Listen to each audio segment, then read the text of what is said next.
함께 기도하시겠습니다. 살아계시며 역사하시는 거룩하신 아버지 하나님, 우리를 죄악 가운데서 구원해 주시고 하나님의 자녀 삼아 주신 것 진심으로 감사를 드립니다. 모이기를 힘쓰라는 주의 말씀을 기억하고 이 시간 하나님 앞과 그리스도 예수 안에서 저희가 함께 모였습니다.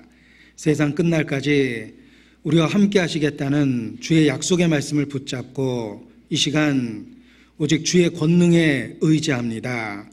성령의 감동과 감화하심으로 우리 각 사람을 살펴주시고 이 마지막 때를 살 수 있는 지혜와 능력을 주시기를 주님 앞에 기도합니다.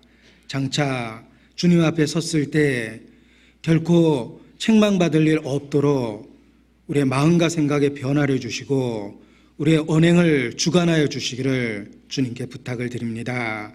어디에 있든지 누구를 만나든지 무엇을 하든지 우리가 빛의 자녀답게 말하고 행동하기를 바라고 원합니다. 우리를 의의 일꾼 삼으시고 의의 도구 삼으셔서 이 땅에서 주님의 역사를 더욱 힘있게 이루어 주시기를 주님께 기도합니다. 우리에게 교회를 주시고 교회를 통해서 양육하시며 보호하여 주시는 것도 더욱 주님께 감사를 드립니다. 주의 몸된 교회를 사랑하고 협력하여 주의 일에 힘쓸 수 있도록 우리 가운데 역사하시며 성령께서 친히 하나로 더욱 만들어 주시기를 주님께 기도합니다. 또 모일 때마다 아직 구원 얻지 못한 이루어진 영혼들 생각하며 주님 앞에 더욱 간절하게 기도합니다. 주 예수를 믿으면 너와 내 집이 구원을 얻으리라는 약속의 말씀이 우리 온 가정에 이루어지고 우리 각 가정에 주님이 가장이 되실 수 있도록 은혜를 주시고 인도해 주시기를 주님께 부탁을 드립니다. 특별히 어려운 처지에 있는 우리 형제 자매님들 주님께서 기억해 주시고 그 고난과 환난의 순간에 주님을 의지하고 이겨낼 수 있도록 힘주시고 도와주시기를 이 시간 같은 마음으로 기도합니다. 멀리 알메니아 교회 입당 시 그리고 유럽 수양회를 인도하고 계시는 이요한 목사님 또 함께 하신 분들 기억해 주시고 모든 일정 가운데 주의 권능과 은혜로 함께하여 주시기를 주님께 기도합니다.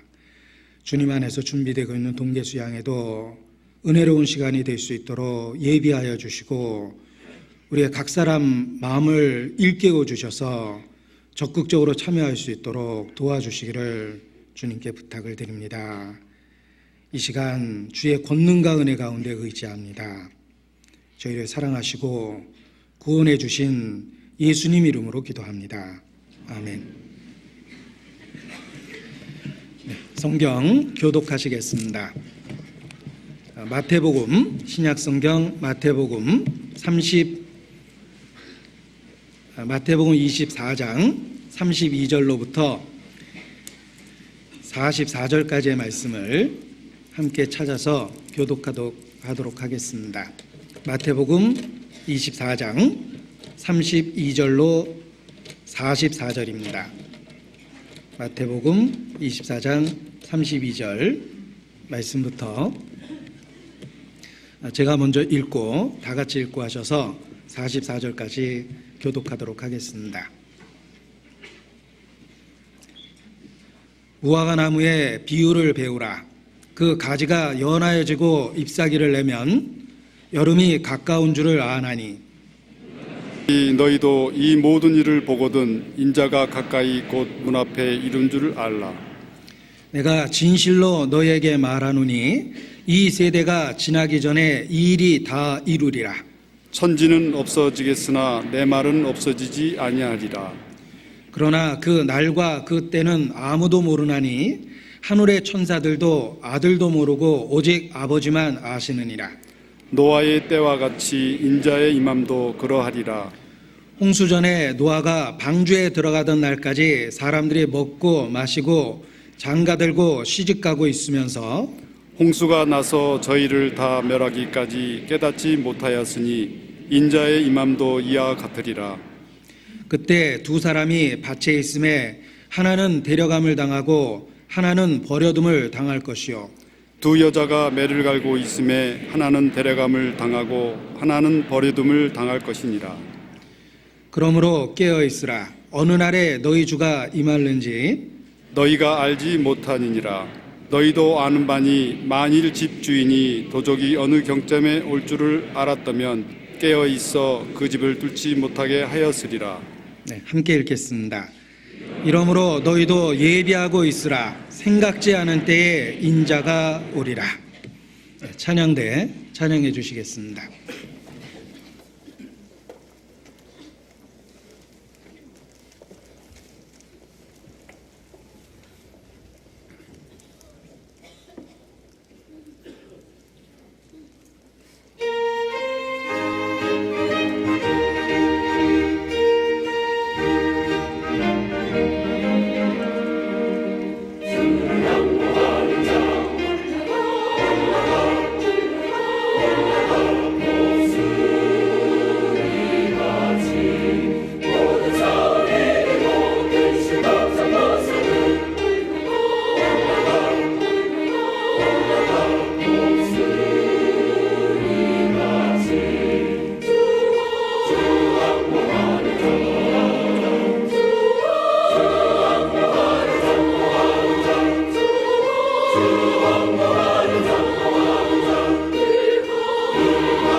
네, 오늘 성경 본문 베드로전서 4장 7절 말씀부터 보시겠습니다. 신약성경 381페이지 베드로전서 4장 7절 말씀부터 보시겠습니다.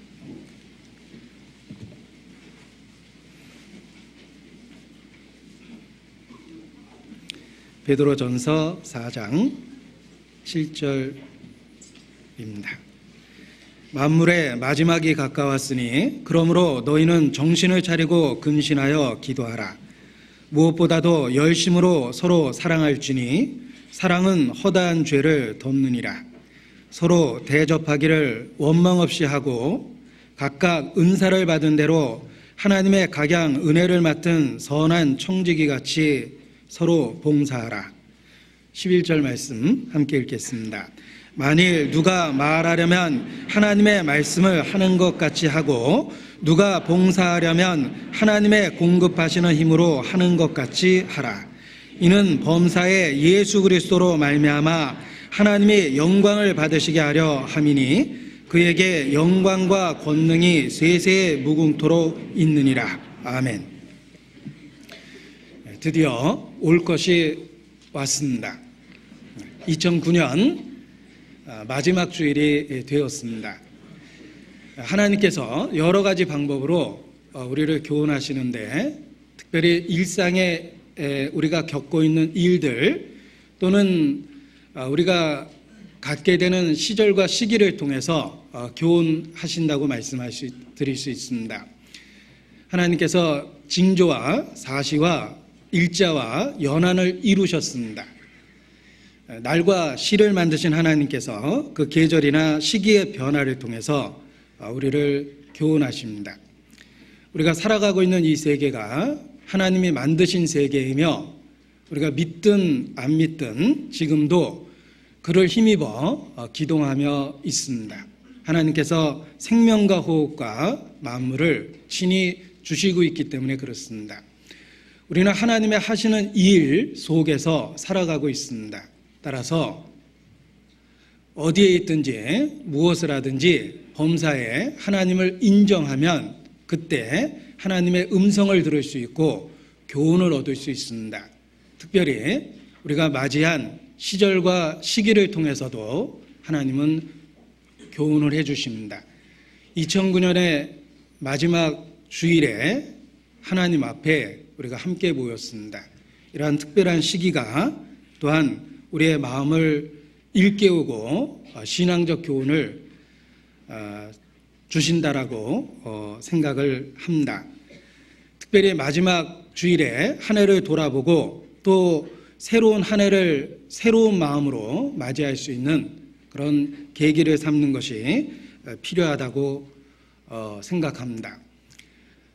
자그마한 사업을 해도 연말에는 결산을 해봅니다. 과연 한 해의 사업이 제대로 되었는지 평가를 하고 내년에 새로운 사업 계획의 그 결과를 반영합니다. 우리가 세상 일도 확인을 하고 새롭게 계획을 세우는데 신앙생활은 더더욱 하나님 앞에 결산을 하고 새로운 마음으로 출발하는 것이 필요합니다. 올해를 돌아보면서 부끄러웠던 일, 또 후회되는 일들, 아쉬웠던 일들 우리는 떠올릴 수 있습니다. 그리고 마땅히 해야 될 일을 혹 미루었던 것들도 하나님 앞에서 생각해낼 수 있습니다. 이 모든 것들을 돌아보고 그 결과를 반영하고 새로운 마음으로 하나님 앞에 한 해를 맞이하는 것이 필요합니다. 성경에 이르시기를 우리가 우리를 살폈으면 판단을 받지 아니하려니와 라는 표현이 있습니다. 우리 자신을 늘 말씀의 기준으로 살펴볼 때 하나님 앞에 판단받을 일이 없어집니다. 그래서 세상과 함께 죄 정함을 받지 않게 하신다라고 말씀하셨습니다. 우리가 말씀이라는 빛을 통해서 우리의 삶을 구석구석 비춰보고 잘못된 것이 있다면 고치고 새로운 마음으로 한 해를 맞이하는 것이 이 시기에 필요하다고 생각합니다. 한 해를 돌아보는 것은 우리의 신앙을 새롭게 하는 계기를 마련해 줄 것입니다. 우리가 한 해를 돌아봐야 될 이유들이 있습니다. 첫 번째는 누구든지 자기 만족이라는 교만에 빠질 수 있기 때문에 그렇습니다. 스스로 된 줄로 생각하는 어리석음에 빠질 수 있기 때문에 객관적인 기준, 말씀을 놓고 자기 자신을 살펴보는 것이 필요합니다. 자기 만족감은 교만입니다. 자기 기준으로 자기를 평가하게 되므로 자기 자신에 대한 그 만족감을 갖게 되는 것입니다.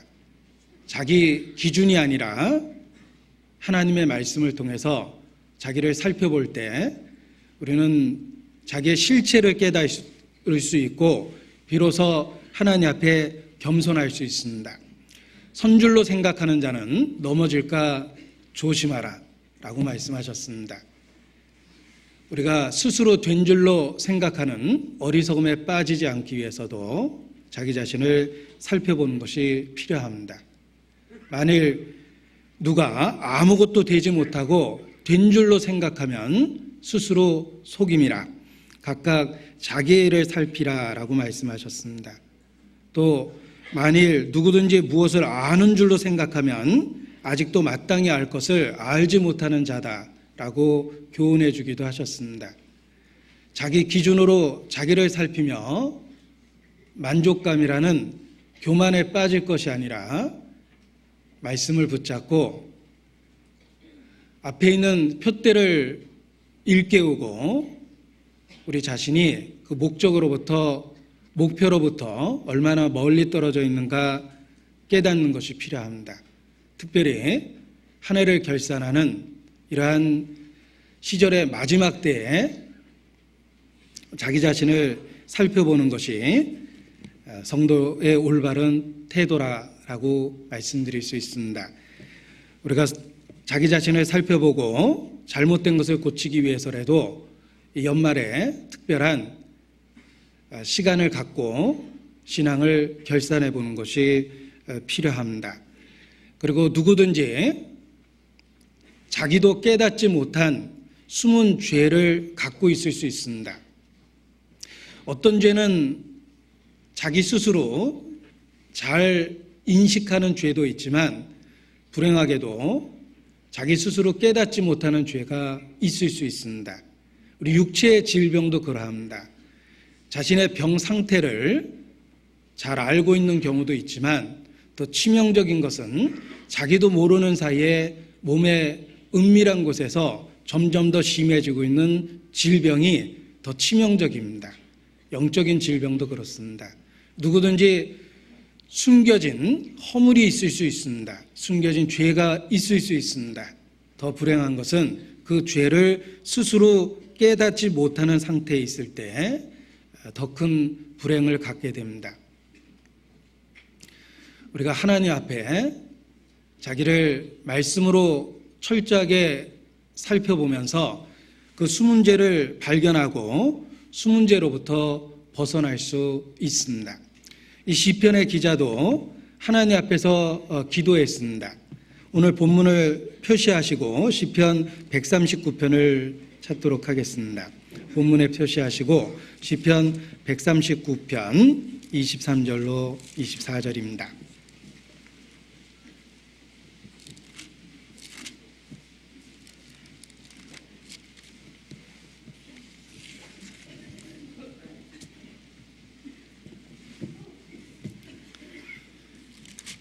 (23절로 24절) 함께 읽겠습니다. 하나님이여 나를 살피사 내 마음을 아시며 나를 시험하사 내 뜻을 아옵소서. 내게 무슨 악한 행위가 있나 보시고 나를 영원한 길로 인도하소서. 자기 허물을 능히 깨달을 자 누구며 나를 숨을 허물에서 벗어나게 하소서라고 시편의 기자가 부르짖었는데 우리 모두 이와 같은 기도가 필요합니다. 하나님이여 나를 살피사 내 마음을 아시며 나를 시험하사 내 뜻을 아옵소서. 내게 무슨 악한 행위가 있나 보시고 나를 영원한 길로 인도하소서. 우리 모두의 기도가 되는 것이 마땅합니다. 누구든지 스스로 인식 못하는 숨겨진 죄가 있을 수 있기 때문입니다. 한 해를 결산하면서 숨겨진 죄를 발견한다는 것은 마치 우리가 건강진단을 통해서 더 심각한 상태에 이르기 전에 질병을 발견하는 것과 같다라고 말할 수 있습니다. 한 해를 결산하고 자신의 삶을 말씀의 빛으로 구석구석 살펴보는 것이 필요합니다. 이러한 자기 반성, 자기를 돌아보는 그 생활이 영적인 성장과 성숙을 만들어냅니다. 한 해를 뒤돌아보면 마땅히 해야 될 일을 안 했던 것도 있고 또 후회스러운 일도 있습니다. 그것을 돌이켜보고 마음의 교훈으로 삼을 때 우리가 좀 더 성장되고 성숙된 모습으로 변화됩니다. 베드로도 예수님을 부인했던 과거가 있습니다. 그러나 그 과거를 항상 마음에 기억하고 자기 자신을 교훈했기 때문에 나머지 삶을 훌륭한 사도로서 살아갈 수 있게 되었습니다. 다윗에게도 부끄러운 과거가 있었습니다.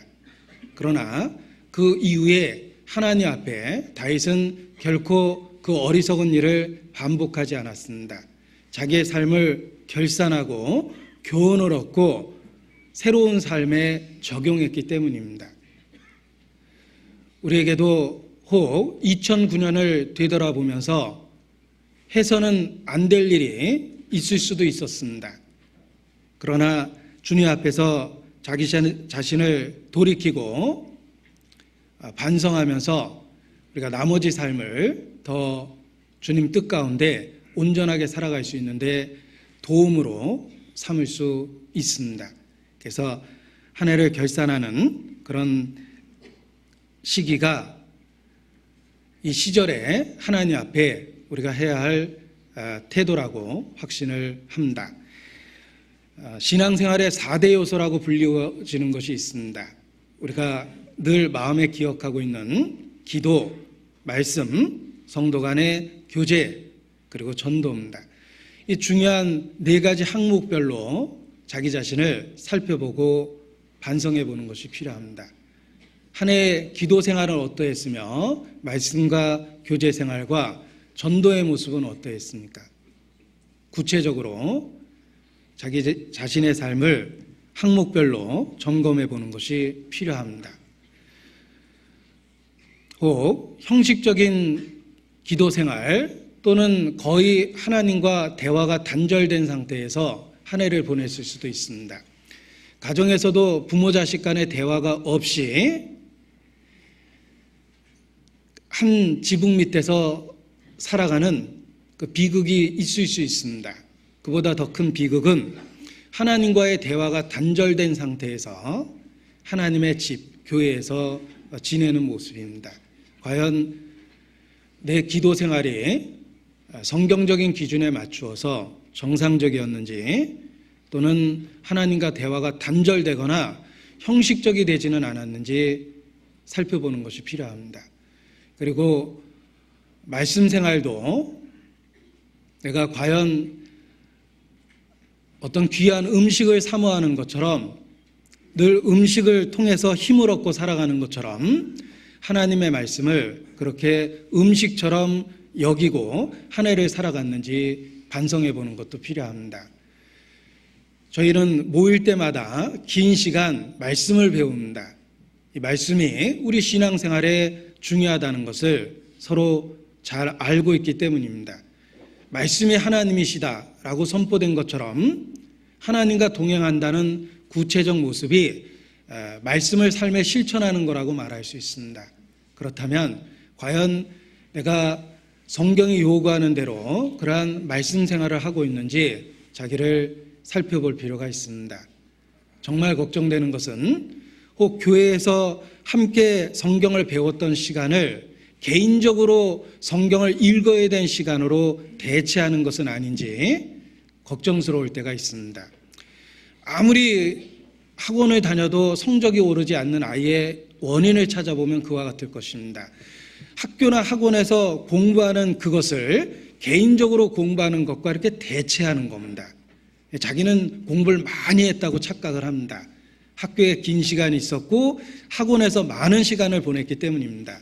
그러나 개인적으로 정리하고 학습하지 않으면 결코 성적은 올라가지 않습니다.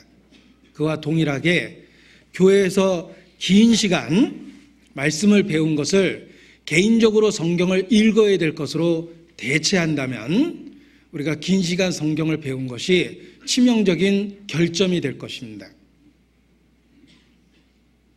개인적으로 내가 하나님의 말씀을 얼마나 가까이 했으며 또 그 말씀을 삶에 얼마나 실천했는지 연말에 자신을 돌아보는 것이 필요합니다. 그리고 모이기를 힘쓰라는 말씀에 따라 우리가 주의 몸된 교회에 함께하고 있습니다. 그런데 혹 몸만 교회 안에 함께했고 마음과 행동은 따로 하지는 않았는지 자기 자신을 평가해 보는 것도 필요합니다. 가룟 유다는 3년 반 예수님과 함께했습니다. 그러나 그런 진정한 의미에서 예수님과 함께하지는 못했습니다. 결국은 예수님을 팔고 인생의 결말을 그렇게 불행하게 마무리했습니다. 가룟 유다가 그 한 사람뿐이 아닙니다. 의인 중에 악인이 섞여 있다고 성경을 경고합니다. 좋은 물고기 중에 나쁜 물고기가 섞여 있었습니다.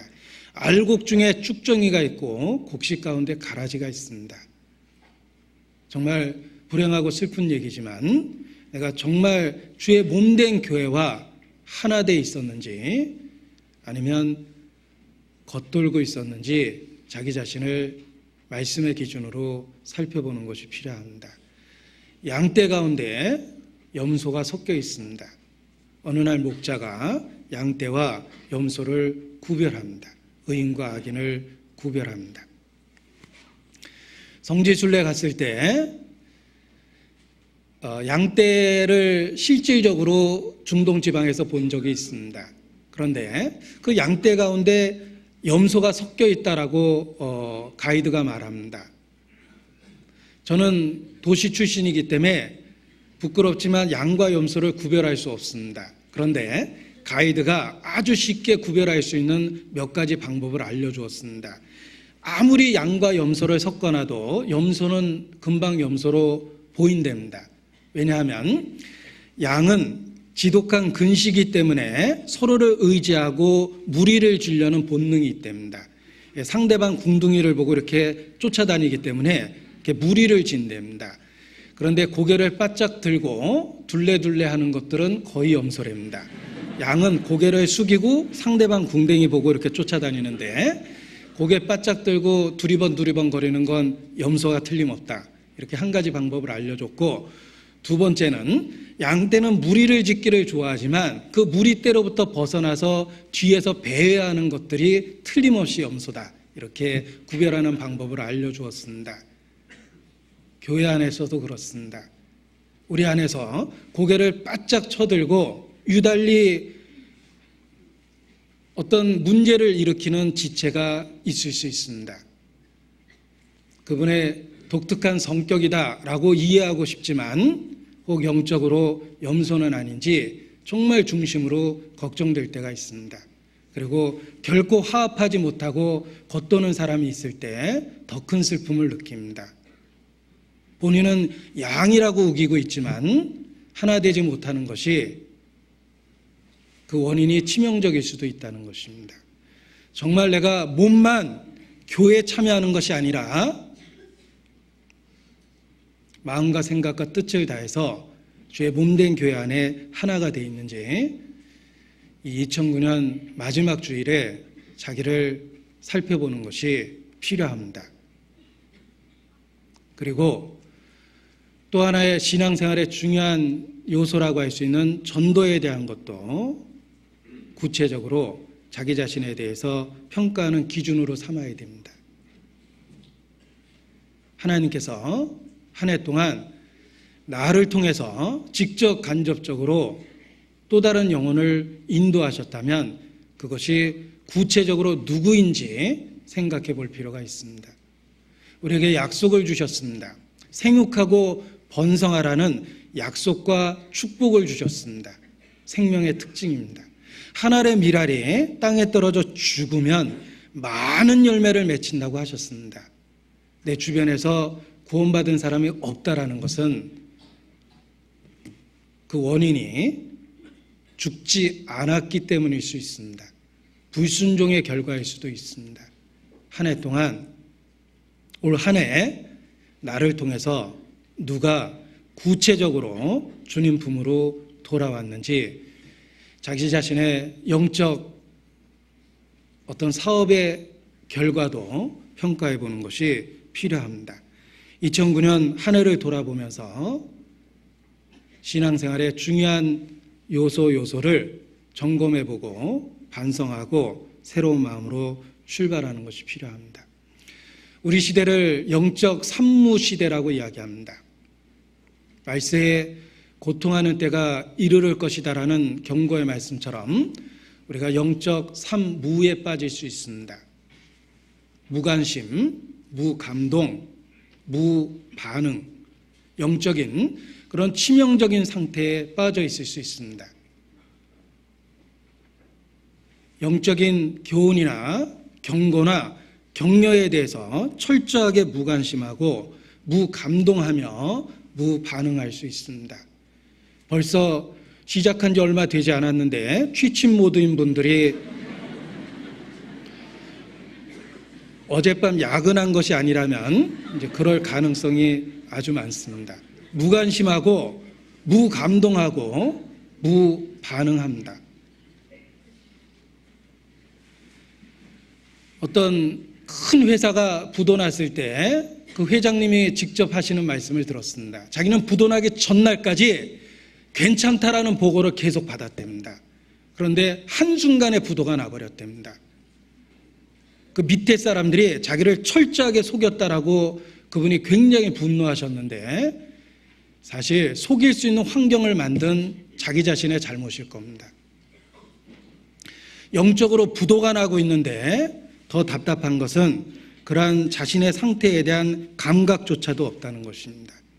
분명히 타협된 생활을 하고 있고 성경적인 크리스찬이 아닙니다.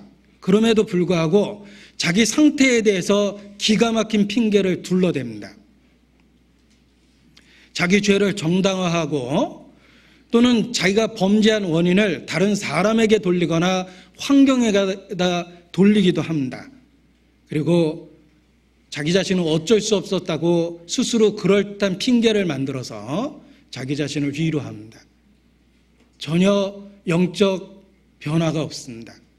무감각하고 무반응하며 무감동합니다.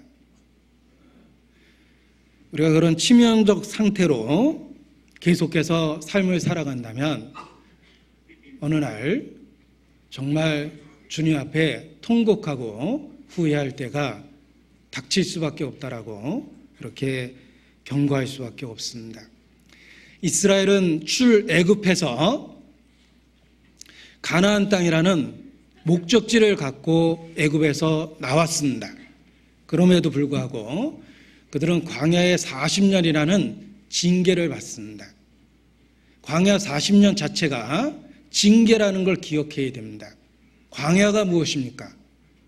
무변합니다. 광야는 더 이상 나아가지 못하고 일정한 공간 안에서 군대용으로 뺑뺑이를 친 겁니다. 제가 속된 어휘를 쓴 것 같아서 스스로 당황스러운데 적당한 어휘가 생각나지 않아서 교훈의 전달을 위해서 할 수 없이 그런 용어를 썼습니다. 그 무변화라는 광야에서 아무런 그 변화 없이 일정한 공간에서 그냥 방황했던 것입니다.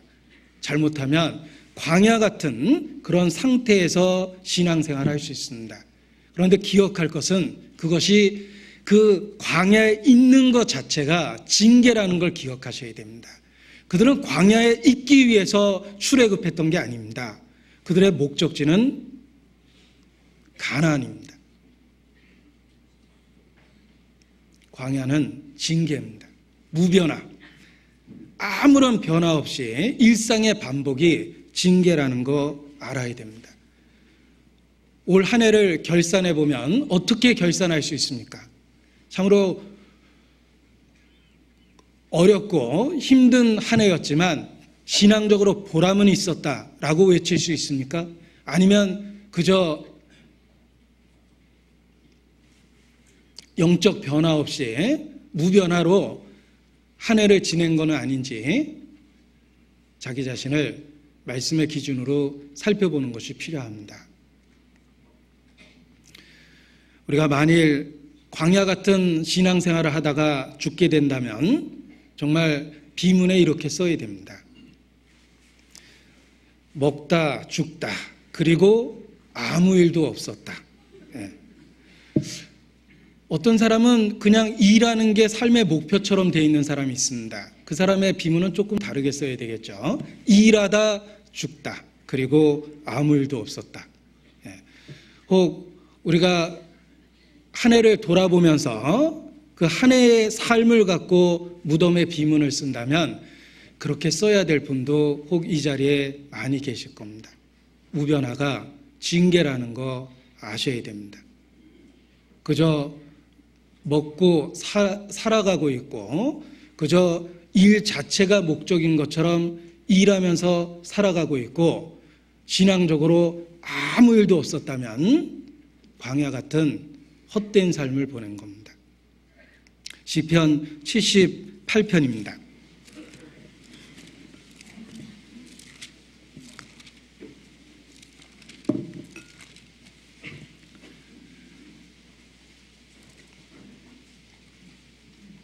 (40절) (41절)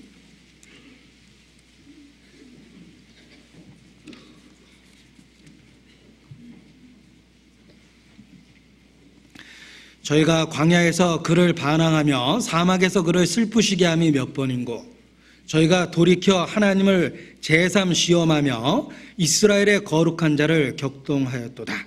그 결과가 33절입니다. 같이 읽죠.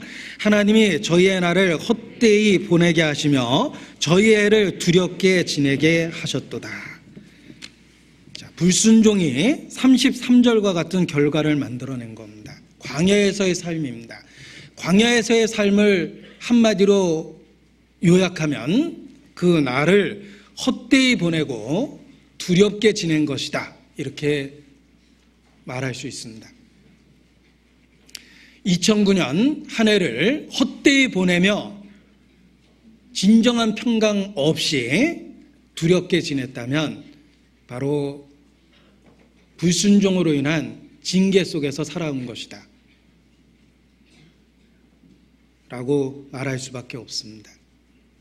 광야, 그 삶의 특징이 헛되이 보낸 것, 그리고 진정한 평강을 잃어버린 두렵게 지내는 삶. 올 한 해가 혹 그런 삶은 아니었는지 자기 자신을 살펴보고 돌이키려는 마음이 있어야 됩니다. 돌이키려는 마음이 있어야 됩니다. 혹 돌이키려는 마음이 없다면 정말 심각한 그런 결말을 맞이하게 될 겁니다. 요한계시록 22장 성경의 제일 마지막 부분에 경고와 같은 말씀이 있습니다. 요한계시록 22장 10절로 11절입니다.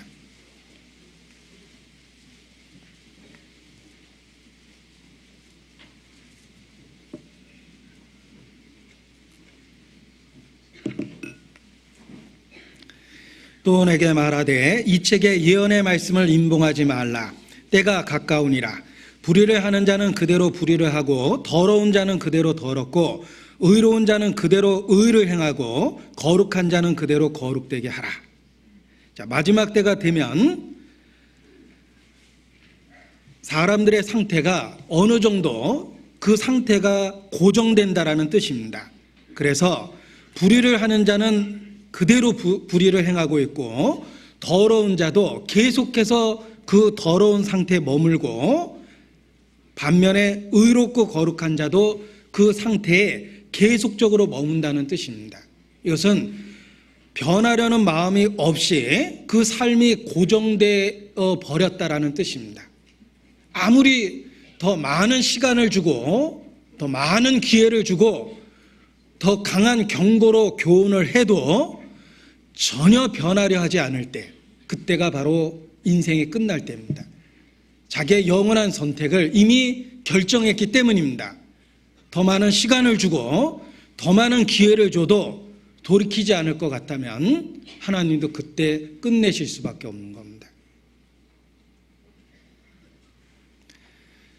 하루가 지나고 한 달이 지나고 1년이 지나도 상태의 변화가 없다면 무슨 뜻입니까? 앞으로 하나님의 10년을 더 줘도 변하지 않는다는 뜻입니다. 성경에 가장 강한 경고로 교훈을 해도 변하지 않았다면 이제 그 상태가 고정됐다는 뜻입니다. 하나님이 더 이상 그를 부를 이유도 없고 더 많은 시간을 줄 이유도 없습니다. 정말 역사가 끝날 때가 된 것처럼 개인의 삶도 끝날 때가 된 겁니다. 자기의 영적 정체성이 고정되었기 때문입니다.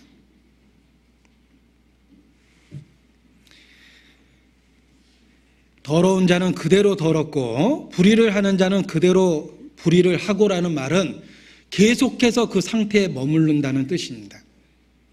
교훈을 해도 변하지 않고 머무르는 겁니다. 경고해도 무반응하며 머무르는 겁니다. 1년을 주고 10년을 더 줘도 변하지 않고 그 상태에 머무른다는 뜻입니다. 하나님이 왜 그 사람에게 더 많은 기회와 시간을 주어야만 합니까? 이제 정말 끝낼 때가 된 거예요. 상태가 고정됐기 때문에 그렇습니다. 인질범이 인질을 잡고 소동을 피고 있습니다. 그런데 절대 안 풀어주겠다. 난 다 죽이기 전에는 끝을 내지 않겠다라고 마음을 고정했다면 그 사람을 더 설득할 필요가 없습니다. 더 놔둬봤자 더 큰 죄를 짓겠죠. 피해가 나더라도 상황을 끝내는 수밖에 없는 겁니다.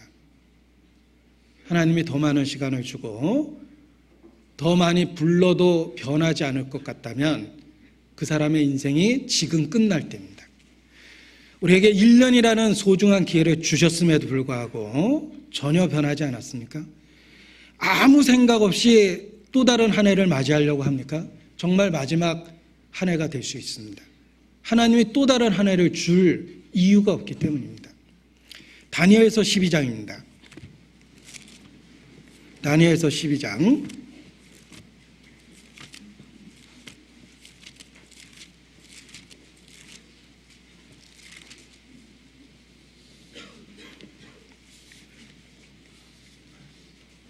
10절입니다. 9절 10절 같이 읽겠습니다. 그가 가로되 다니엘아 갈지어다. 대저 이 말은 마지막 때까지 간수하고 봉함할 것임이니라. 많은 사람이 연단을 받아 스스로 정결케 하며 희게 할 것이나 악한 사람은 악을 행하리니 악한 자는 아무도 깨닫지 못하되 오직 지혜 있는 자는 깨달으리라. 마지막 때를 언급하고 있습니다. 이 마지막 때가 되면 악한 사람은 악을 행하리니 악한 자는 아무도 깨닫지 못할 것이다 라고 말씀하십니다. 악한 자는 계속해서 악을 행하기를 고집합니다.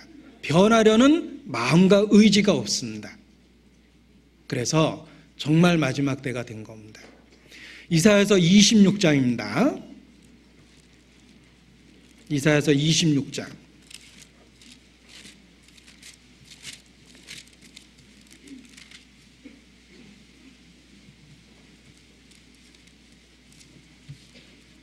10절 말씀입니다.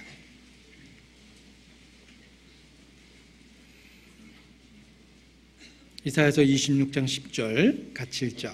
악인은 은총을 입을지라도 의를 배우지 아니하며 정직한 땅에서 불의를 행하고 여호와의 위엄을 돌아보지 아니하는도다. 악인은 은총을 입을지라도 하나님이 일회적으로 은총을 주시는 게 아닙니다. 계속적인 은총을 주심에도 불구하고 전혀 의를 배우지 못합니다. 그는 계속해서 불의를 행하고 하나님의 위엄을 돌아보지 않습니다. 그에게 더 많은 시간이 필요한 게 아닙니다. 더 강한 교훈이 필요한 것이 아닙니다. 그는 이미 자기의 영적 정체성을 정한 것입니다. 악인이 된 겁니다. 더러운 자가 된 것입니다. 이제 단 하나 심판의 집행만이 남은 겁니다.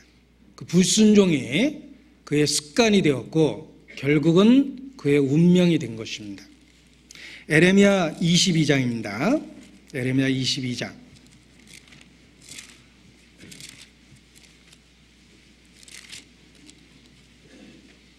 21절입니다. 예레미야 22장 21절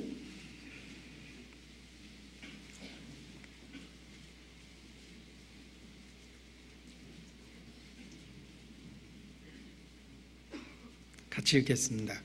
내가 평안할 때 내가 내게 말하였으나 내 말이 나는 듣지 아니하리라 하였나니 내가 어려서부터 내 목소리를 청종치 아니함이 내 습관이라. 불순종이 습관이 된 겁니다. 계속해서 주님은 안타까운 마음으로 경고하고 있지만 그는 습관적으로 그 말을 거절하고 있습니다. 무감각하고 무반응합니다. 무감동합니다. 이제 그에게 남은 것은 심판의 집행밖에 없습니다. 성경은 경고합니다. 자주 책망을 받으면서도 목이 곧은 사람은 갑자기 패망을 당하고 결단코 일어서지 못하리라. 주님은 사랑을 품고 계속해서 우리에게 교훈과 경고를 주십니다. 그럼에도 불구하고 스스로 마음을 속이고 자기의 마음을 강팍해 하고 내가 젖은 것과 마른 것을 멸할지라도 평안하리라 라고 자기 마음을 속이면 그런 죄는 결단코 사함을 받지 못할 거라고 말씀하셨습니다. 주님은 회개하라고 외쳤는데 사람들은 말하기를 내일 죽을 테니 먹고 마시자 라고 소리치고 내일도 오늘과 같이 넘치리라 근거 없는 소망을 마음에 품습니다. 그런 죄는 결코 사함받지 못할 거라고 성경은 단호하게 경고하고 있습니다.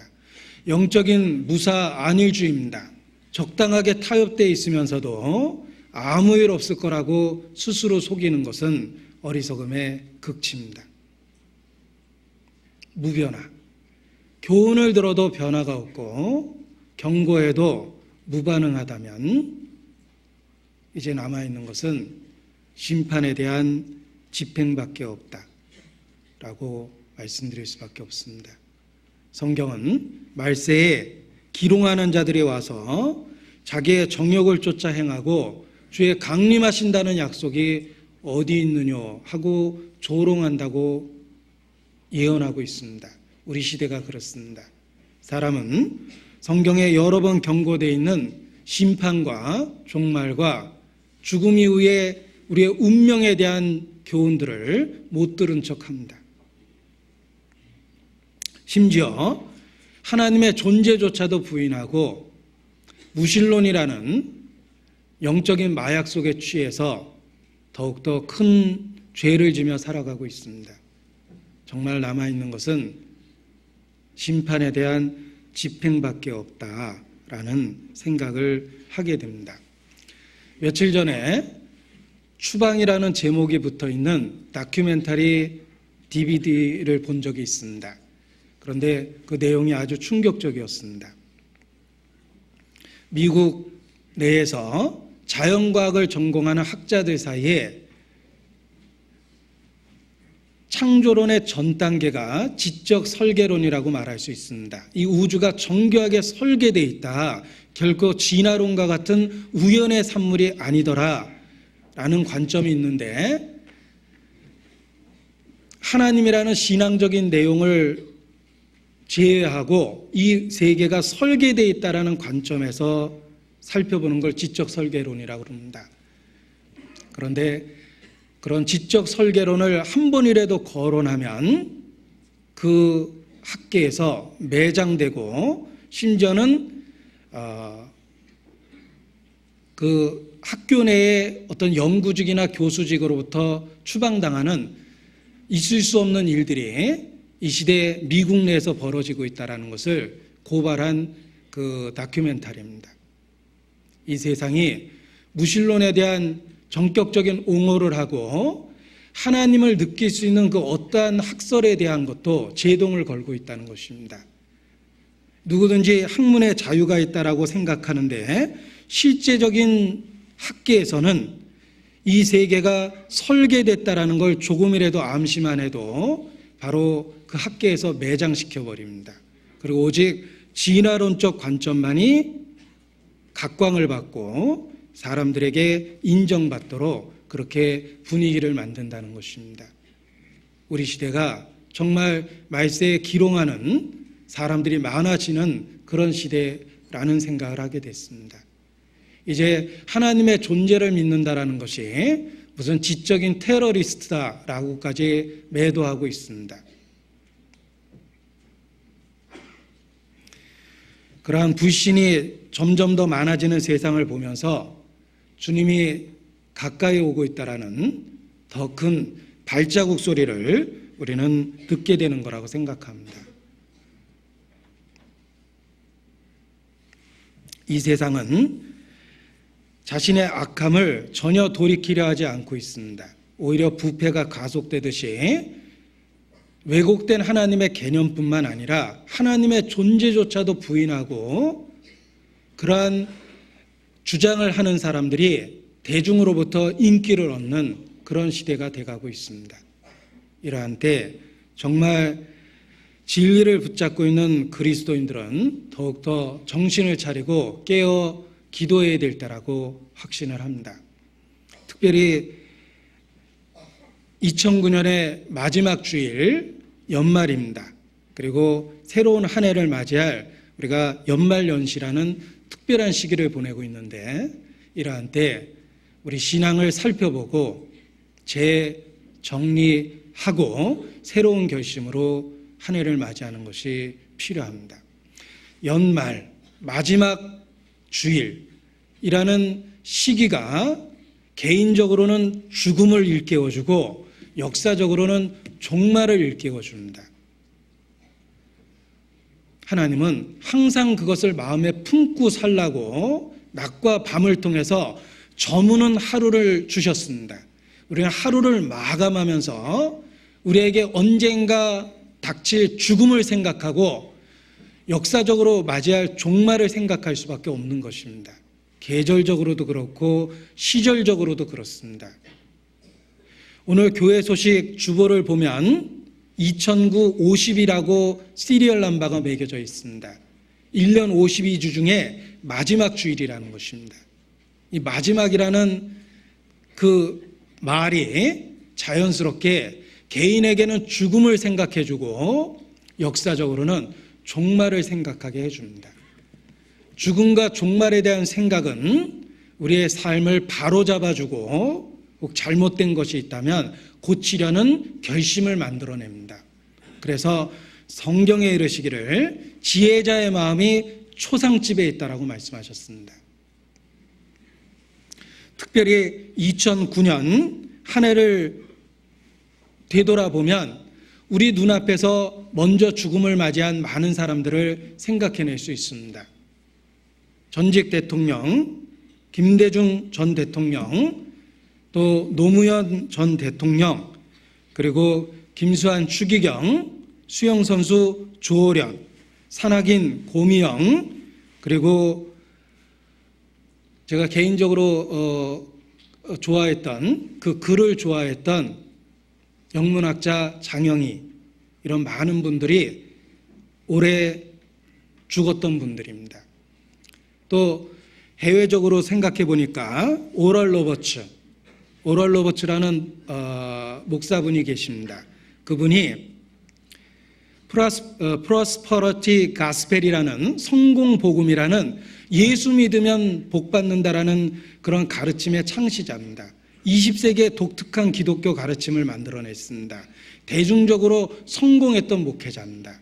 대중적으로라고 제가 말씀을 드렸는데 그 예수 믿고 기복적 신앙을 강조했던 그분도 결국은 올해 죽음을 맞이했습니다. 그리고 대중적인 인기를 얻었던 마이클 잭슨, 그도 올해 죽었습니다.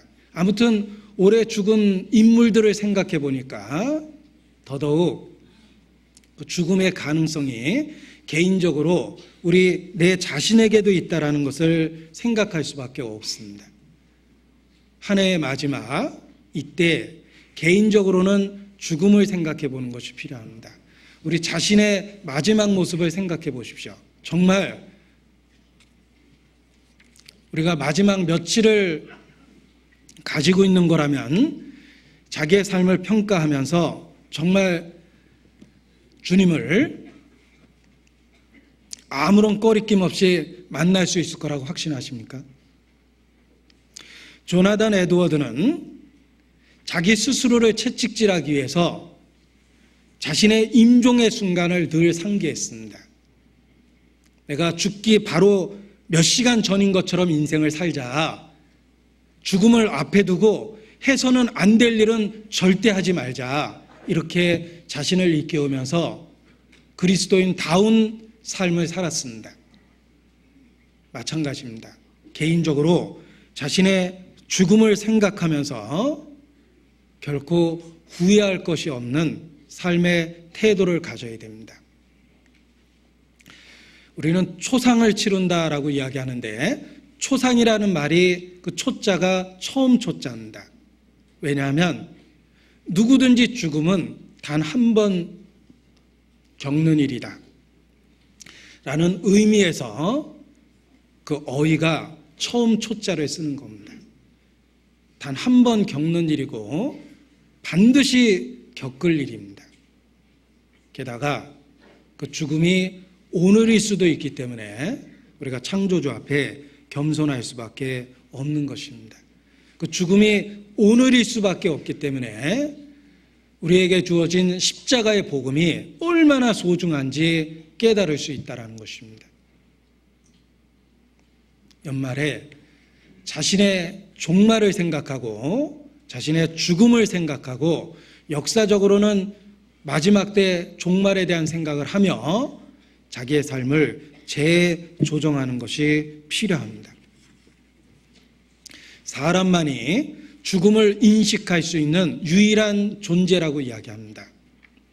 그런데 가장 어리석은 것은 또한 사람이라고 이야기합니다.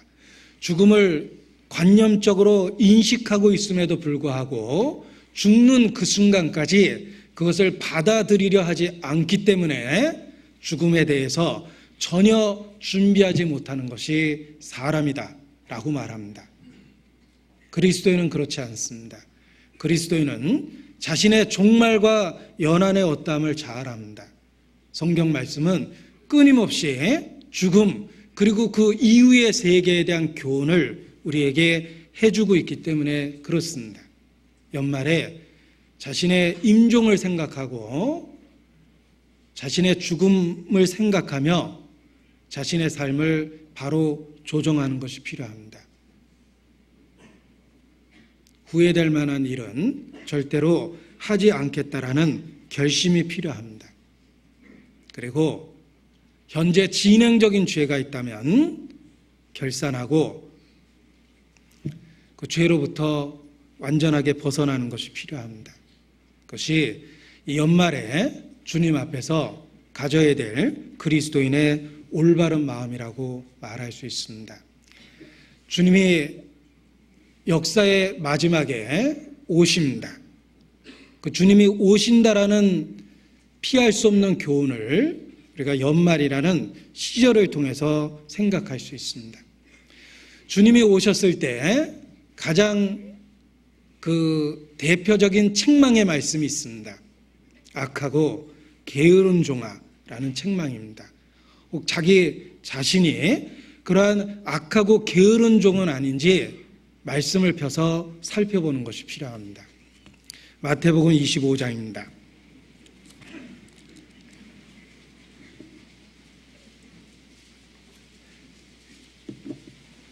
마태복음 25장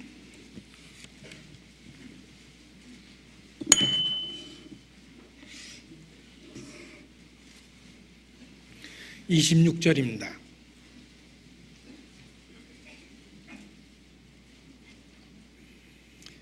함께 읽겠습니다. 그 주인이 대답하여 가로되 악하고 게으른 종아 나는 심지 않은 데서 거두고 해치지 않은 데서 모으는 줄로 내가 알았느냐. 예. 여기 그 종을 꾸짖을 때 악하고 게으르다라고 꾸짖습니다. 주님 오실 날 가장 대표적인 책망의 말씀이 악하다 그리고 게으르답니다. 우리가 혹시 그런 악한 면이 우리의 삶 속에 들어있지는 않는지, 또 게으르다라고 책망을 받을 그런 면이 우리 삶 속에 들어있지 않는지 자기를 살펴보는 것이 필요합니다. 악하다라는 말은 주인의 뜻을 저버리고 주인과 상관없이 삶을 살았다는 것입니다. 내가 돌아오기까지 장사하라 라고 분명하게 명령하셨음에도 불구하고 주인의 뜻을 철저하게 저버리고 주인과 상관없이 삶을 낭비했기 때문에 악하다라는 말을 들은 겁니다. 우리 자신의 모습은 어떻습니까? 정말 하나님의 뜻을 내 삶의 어떤 목표로서 삼고 있습니까? 주의 뜻이 우리에게, 아니 내게 이루어지리이다 하고 정말 인생을 살고 있습니까? 혹 아니면 주인의 뜻을 무시하고 주인의 뜻이 무엇인지 생각조차 하지 않고 그저 자기의 삶에 얽매여만 있습니까? 혹 우리가 주님 오실 때 그런 악한 모습은 아닌지 자기 자신을 살펴볼 필요가 있습니다. 그리고 또 게으른 자라는 책망은 그 일을 해야 된다라는 것은 알고 있지만 하고 있지 않는 상태가 게으르다는 것입니다. 지식적으로, 관념적으로는 해야 될 일인데 라는 걸 인정은 하고 있지만 실질적인 행동에 있어서는 전혀 행하지 않는 모습, 이런 것들이 게으름입니다. 영적으로도 게으름이 그와 같습니다. 하나님의 뜻이 무엇인지 잘 압니다. 그러나 실제의 삶은 하나님과 상관없이 살고 있습니다. 이것이 게으른 종의 모습이요, 책망받을 수밖에 없는 종의 모습입니다. 게으른 자는 마귀조차도 쓰지 않는다라는 말이 있습니다. 마귀의 일꾼이 된 자도, 마귀도 우는 사자처럼 두루 다니는 것처럼 마귀의 일꾼 된 자의 특징도 부지런함입니다. 하다못해 잡신을 하나 받아도 새벽에 일어나서 돌아다닙니다. 마귀도 게으른 자는 쓰지 않는다라는 말이 있습니다. 하물며 의의 일꾼으로서 우리가 마땅히 부지런하고 열정을 품는 것이 필요합니다.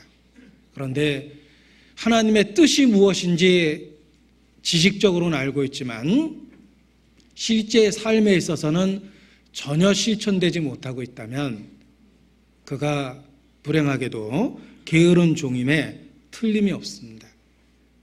우리가 주님을 정말 올해가 가기 전에 혹 만난다면 악하고 게으른 종으로서 살아가고 있는 건 아닌지 자기 자신을 철저하게 살펴보고 돌이키는 것이 필요합니다.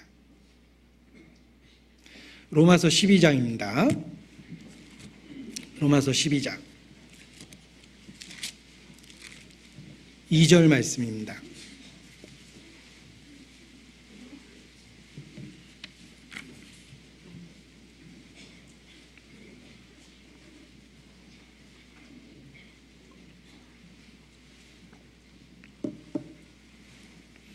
로마서 12장 2절 같이 읽겠습니다. 너희는 이 세대를 본받지 말고 오직 마음을 새롭게 함으로 변화를 받아 하나님의 선하시고 기뻐하시고 온전하신 뜻이 무엇인지 분별하도록 하라. 하나님의 선하시고 기뻐하시고 온전하신 뜻이 무엇인지 분별하기 위해서 우리가 먼저 마음의 변화를 받는 것이 필요합니다. 마음의 변화를 받아야지만 하나님의 뜻을 분별하고 실천할 수 있습니다. 마음의 변화를 받기 위해서 마음을 새롭게 하는 것이 필요합니다. 마음을 새롭게 함으로 변화를 받아. 이 마음을 새롭게 한다라는 것이 새로운 다짐, 결심, 각오라고 말할 수 있습니다. 새 출발은 새로운 결심과 각오와 새로운 의지를 갖는 것입니다.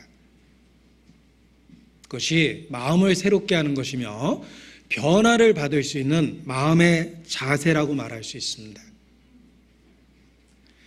실제적인 변화되는 능력은 하나님께로부터만 옵니다. 그러나 그 변화될 수 있는 능력을 받을 수 있는 마음의 자세가 결의와 결심과 각오입니다.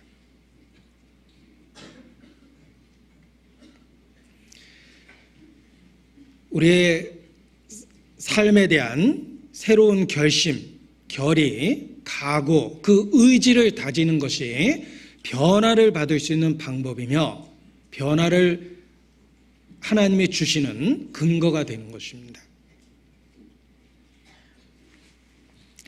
성경에 자원에서 드리는 예물이라는 것이 있습니다.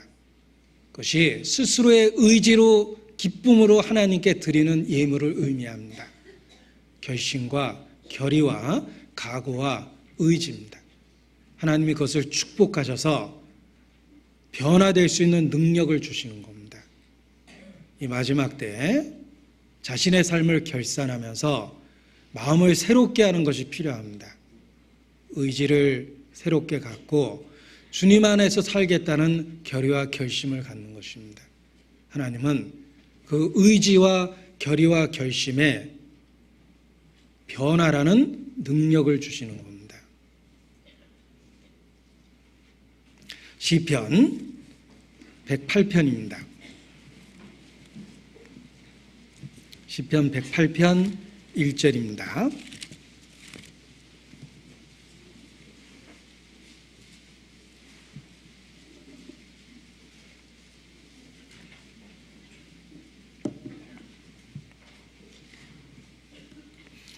시편 108편 1절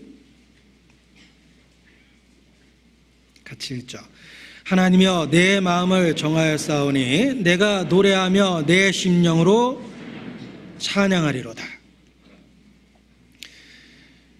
변화되는 능력을 받기 위해서 먼저 우리가 해야 될 일이 있습니다. 내 마음을 정하였사오니 의지와 결의와 결심을 갖는 것입니다. 이사야서 26장입니다. 이사야서 26장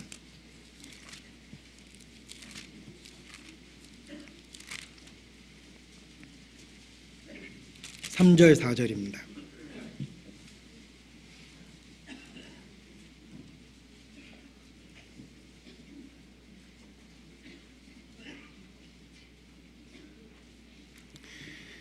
이사야서 26장 3절 4절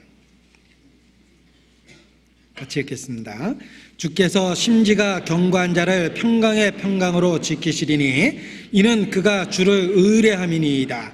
너희는 여호와를 영원히 의뢰하라. 주 여호와는 영원한 반석이시미로다. 심지가 견고한 자를 평강의 평강으로 지키십니다. 결의와 결심을 하고 의지를 분명히 할 때 하나님의 평강이 주어지고 변화되는 능력을 체험할 수 있게 됩니다. 자신의 삶을 결산하고 주님 뜻대로 살겠다라는 마음을 주의 제단에 드리는 것이 필요합니다. 주께서 그것을 연락하시고 변화되는 능력을 주십니다. 진정한 평강을 위로부터 우리에게 허락해 주십니다. 예수께서도 주의 뜻을 이루겠다라는 결심을 분명히 하셨습니다. 예수님을 믿는 우리도 하나님의 뜻을 이루겠다라는 결의와 결심을 분명히 하는 것이 필요합니다.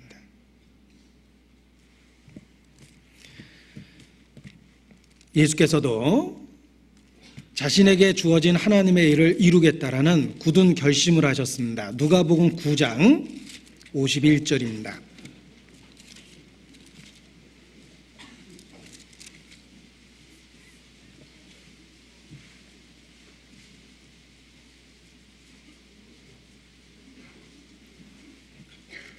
누가복음 9장 51절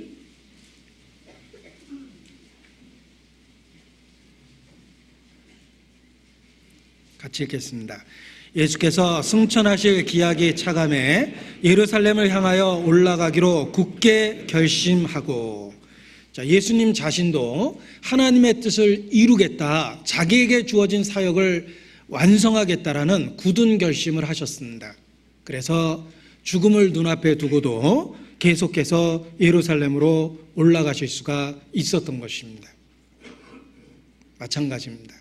우리가 주의 제단 앞에 주님의 뜻을 이루소서라는 우리의 결의와 결심과 의지를 드릴 때 제단으로부터의 응답이 있습니다. 그것이 바로 변화되는 능력입니다. 우리의 마음을 드리고 의지를 드리고 결의와 결심을 하는 것이 필요합니다. 찬송의 가사에 당신께 드릴 것은 사모하는 이 마음뿐이라는 가사도 있고, 약한 마음과 천한 몸이 주의 종이 되리라 라는 가사도 있습니다. 그러한 노랫말처럼 우리의 마음을 드리고 결의와 결심을 드릴 때 변화되는 능력을 체험할 수 있습니다. 결심은 순종을 가져옵니다. 결심은 순종할 수 있는 능력을 받을 수 있는 통로가 됩니다. 마음을 드리고 의지를 드리고 주님 안에서 살겠다는 결의와 결심으로 한 해를 보내고 한 해를 맞이하는 것이 필요합니다. 처음에 읽었던 베드로전서 4장을 다시 보겠습니다.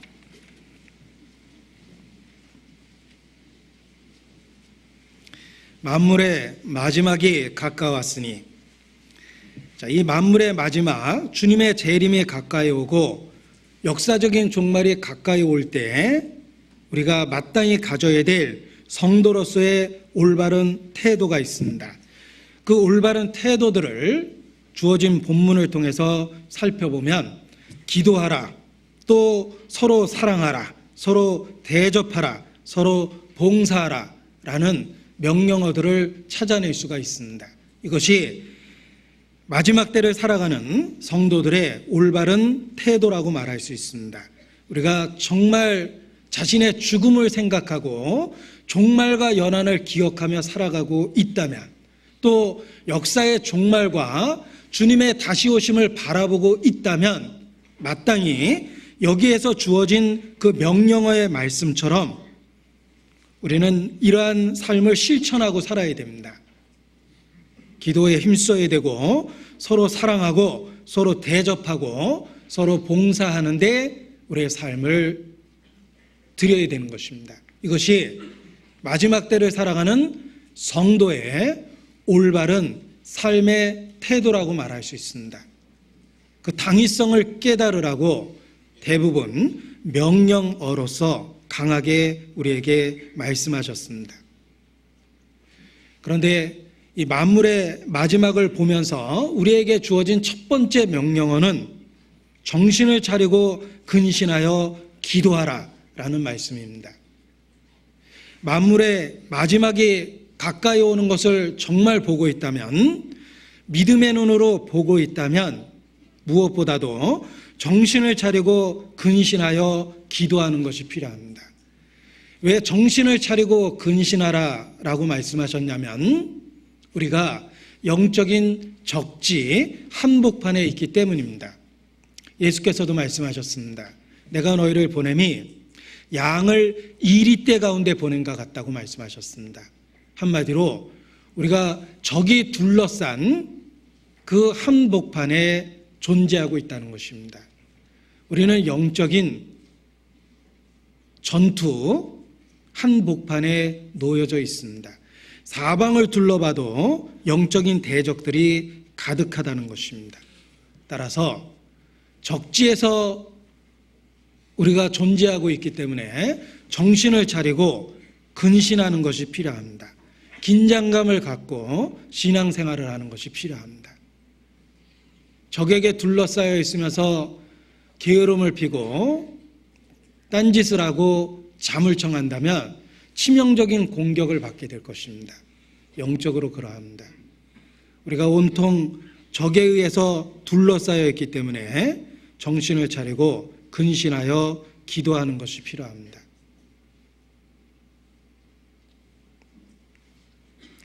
하나님과의 교통이 이 적지에서 생존할 수 있는 비결입니다.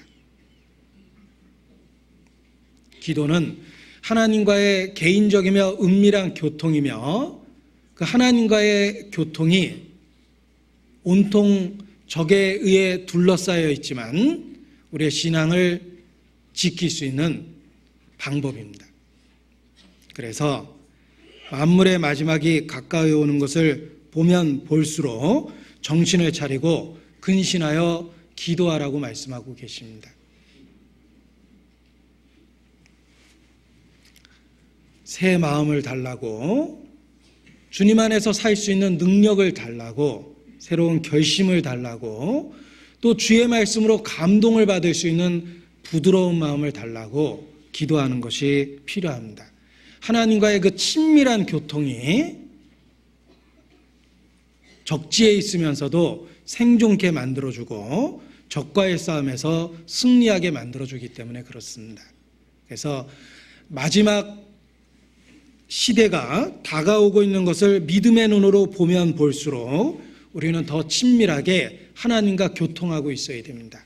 정말 정신을 차리고 근신하고 하나님 앞에 기도하고 있어야 됩니다. 하나님과의 바른 관계를 갖고 있는 것이 이 마지막 때를 살아갈 수 있는 비결이라고 말할 수 있습니다. 하나님과의 친밀한 사귐이 필요합니다.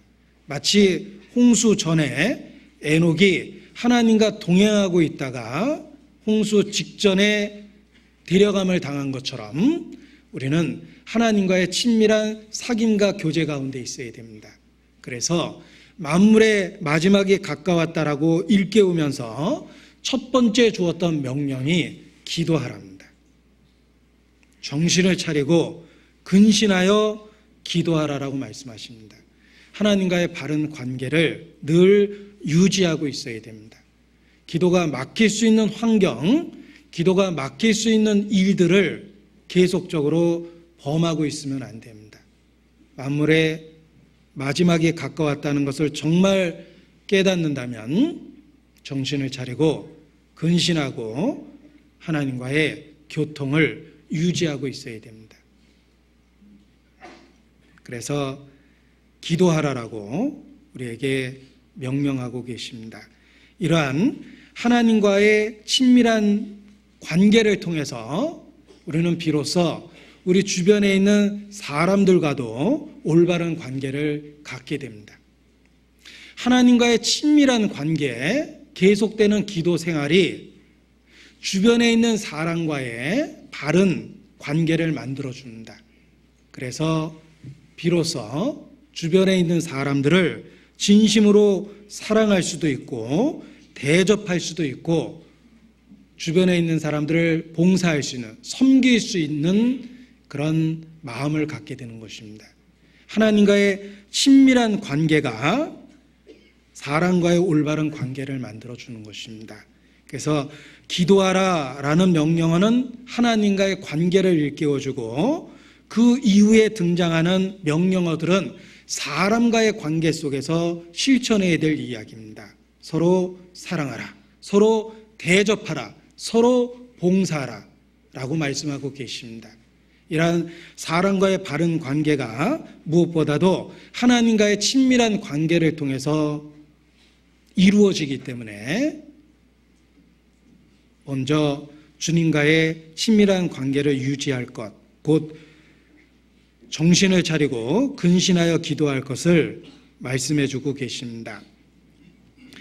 자, 사람과의 관계 속에서 첫 번째 해주신 권면이 바로 8절에 있는 무엇보다도, 그 어느 것보다도 중요하다는 걸 일깨우시면서 열심으로 서로 사랑할지니 사랑은 허다한 죄를 덮느니라 라고 말씀하신 것입니다.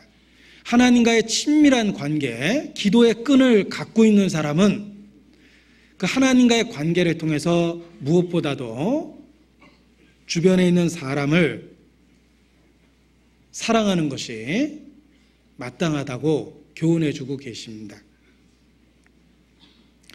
주님께서도 죽음이 다가오는 것을 보면서 사랑을 더욱더 실천하셨습니다. 예수님 자신도 십자가 사건을 바라보면서 죽음에 대한 일깨움을 받으셨습니다. 나의 받아야 될 세례가 있다. 자신이 십자가에 못 박혀야 될 것을 그렇게 표현하신 것입니다. 자신의 죽음을 바라보면서 예수님도 제자들에 대한 사랑을 더 깊게 표현하셨습니다. 우리도 마찬가지예요. 우리가 종말을 생각하고 개인의 죽음을 생각한다면 주변에 있는 사람들에게 더 깊은 사랑을 표현하고 나타내는 것이 필요하다는 것입니다. 만물의 마지막이 가까웠다는 걸 느낀다면 그것을 느끼면 느낄수록 사람에 대한 사랑에 대한 표현이 필요합니다. 우리가 사랑하는 사람을 먼저 보내놓고 후회하는 것 중에 하나가 그런 것들입니다. 좀 더 사랑해주고 좀 더 위해주고 잘해줄 걸, 이런 것을 후회합니다. 우리가 종말을 인식하고 죽음을 인식한다면 주변 사람을 향해서 마음을 넓히고 사랑에 대한 실천을 더 적극적으로 하는 것이 필요하다는 것입니다. 그래서 서로 사랑하라는 계명을 우리에게 주신 것입니다. 요한복음 13장입니다. 요한복음 13장.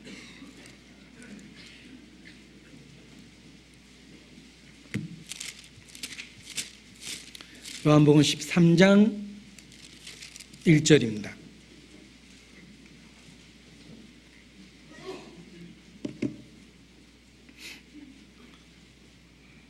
유월절 전에 예수께서 자기가 세상을 떠나 아버지께로 돌아가실 때가 이른 줄 아시고 세상에 있는 자기 사람들을 사랑하시되 끝까지 사랑하시니라. 예수께서 이제 아버지께로 돌아가실 때가 이른 줄 아셨습니다. 죽음을 인식하고 계십니다. 이제 떠날 날이 얼마 남지 않았다는 것을 스스로 인식하고 계십니다. 그 죽음을 인식하면서 예수께서 하신 행동이 무엇입니까? 세상에 있는 자기 사람들을 사랑하시되 끝까지 사랑하시니라. 아마 우리 개인도 마찬가지일 겁니다. 임종의 순간이 다가올 때 내 주변에 있는 사람들에게 사랑을 표현하고 싶은 마음이 들 겁니다. 그동안 쑥스러워서 내성적인 성격 때문에 또는 망설임 때문에 표현하지 못했을 수도 있지만 이제 죽음 앞에서 그 사랑하는 사람들에게 사랑을 표현하고 싶은 마음이 들 겁니다. 대부분 임종의 마지막 순간에 대화가 가능해서 나눌 수 있는 대화를 나눌 수 있다면 대부분의 주변 사람과 사랑에 대한 고백으로 마지막 대화를 나눕니다. 얼마 전 신문에서 결혼식 이후 며칠 못 돼서 임종한 한 슬픈 이야기를 읽었던 적이 있습니다. 투병하고 있는 동거하던 남자와 늦게나마 결혼식을 했습니다. 이미 병이 중한 상태이기 때문에 의식이 가물가물하고 있지만 죽기 전에 정식의 부부가 되고 싶었던 겁니다. 그리고 결혼식 끝나고 며칠 안 돼서 결국은 투병하던 남편이 죽었습니다. 그 의식이 가물가물해가면서 임종의 순간을 맞이할 때 아내에게 마지막 귓속말을 하고 죽었습니다. 기자가 무슨 말을 하셨는지 여쭤봤습니다. 사랑해. 충분히 예측할 수 있는 말이었습니다. 우리가 세상에서 잠깐의 사랑을 해도 죽음을 맞이했을 때 용기를 내서 그 사랑을 표현하고 싶은 마음이 있을 겁니다. 예수님도 그러했습니다. 예수님이 자신의 죽음이 다가오는 것을 보면서 하신 행동이 무엇입니까? 제자들을 사랑하시되 끝까지 사랑하시니라. 사랑을 더 깊게 보여주고 그 소중함을 서로 일깨웠던 것입니다. 우리도 마찬가지예요.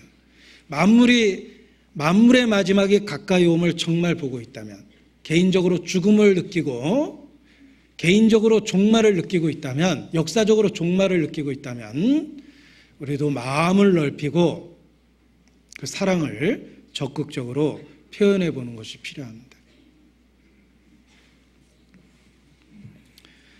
죽음 앞에서 혹은 종말 앞에서 우리가 취해야 할 태도가 하나님과의 친밀한 관계를 근거로 한 서로 사랑하라 라는 계명입니다. 그래서 베드로전서 4장 8절을 다시 보면 무엇보다도 강조되고 있습니다. 열심으로 서로 사랑할지니 사랑은 허다한 죄를 덮느니라 라고 말씀하셨습니다. 자, 사랑의 개념을 명확하게 설명한 표현 중에 하나입니다. 사랑은 허다한 허물을 덮습니다. 고치고 내가 받아줄 만한 상태로 변화됐기 때문에 사랑하는 것이 아니라 허물과 단점을 그대로 두고도 사랑할 만큼 마음이 넓어진 겁니다. 사랑은 허다한 허물을 덮는 것입니다. 고쳐서 받아준 게 아닙니다. 만약에 하나님이 우리를 받아주시되 우리의 잘못되고 어그러진 것들을 고쳐서 받아주려고 했다면 아직도 못 받아주실 거예요. 왜냐하면 고쳐야 될 수없이 많은 면면이 아직도 많이 있기 때문에 그렇습니다. 그러나 하나님이 우리를 받아주신 것은 있는 모습 그대로 받아주셨기 때문에 우리를 받아주실 수 있었던 겁니다. 하나님이 우리를 받아주신 사랑이 그러합니다. 내 모습 이대로 주 받으옵소서, 날 위해 돌아가신 주 날 받으옵소서 라는 찬송의 가사처럼 내가 있는 모습 그대로 덮어서 받아주셨기 때문에 나를 하나님의 자녀로 삼아주실 수가 있었던 것입니다. 이와 마찬가지로 우리가 서로 사랑하라 라는 계명을 실천할 때 상대방의 허물과 단점을 고쳐서 받아주는 게 아닙니다. 허물을 덮어서 분명히 들춰내면 단점과 결함이 있음에도 불구하고 덮어서 받아주는 것이 성도 간의 사랑이다, 이렇게 말할 수 있습니다. 사랑은 허다한 허물을 덮기 때문에 있는 모습 그대로를 받아주는 것입니다. 로마서 15장입니다. 7절.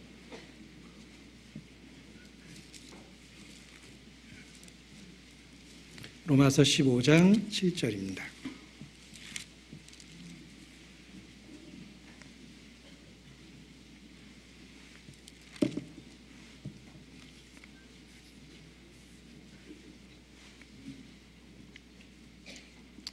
제가 읽겠습니다. 이러므로 그리스도께서 우리를 받아 하나님께 영광을 돌리신가 같이 너희도 서로 받으라. 자, 이거 잘못 읽어가지고 들이받으라 이렇게 읽는 사람이 있는데, 들이받으라가 아니라 마음으로 받아들이라 이런 뜻입니다.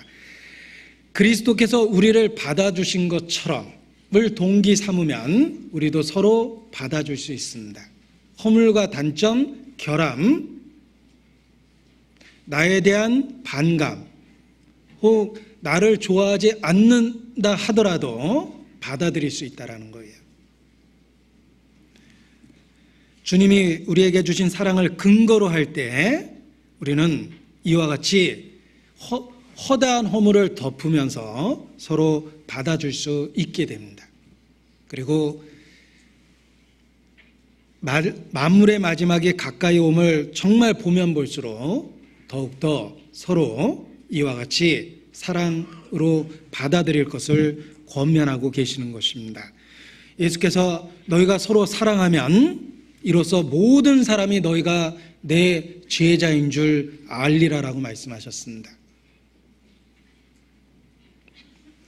주님은 우리의 중심을 보고 우리를 받아주실 수 있지만 우리 주변에 있는 사람들은 우리가 참된 신앙을 갖고 있다는 걸 말만 가지고는 알 수가 없습니다. 사이비와 이단에 속한 사람도 말로는 자기들이 소수의 진리를 소유한 사람들이라고 주장하고 있기 때문입니다. 그러나 우리가 말씀을 실천하면, 정말 서로 사랑하면 우리 주변에 있는 사람들이 우리의 주장 때문이 아니라, 우리의 교리 때문이 아니라 우리의 삶의 변화된 모습을 통해서 우리가 진정으로 예수님께 속해 있다는 것을 인정할 수밖에 없다는 것입니다.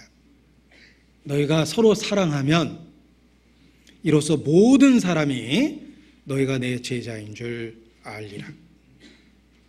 주님과의 친밀한 관계를 통해서 마음을 넓히고 상대방의 결점을 받아들이면서 서로 사랑하는 것, 이것이 죽음을 인식하고 있는 우리로서, 또 역사의 마지막을 바라보고 있는 성도로서 해야 할 태도라고 말씀드릴 수 있습니다. 자, 베드로전서 4장 다시 봅니다.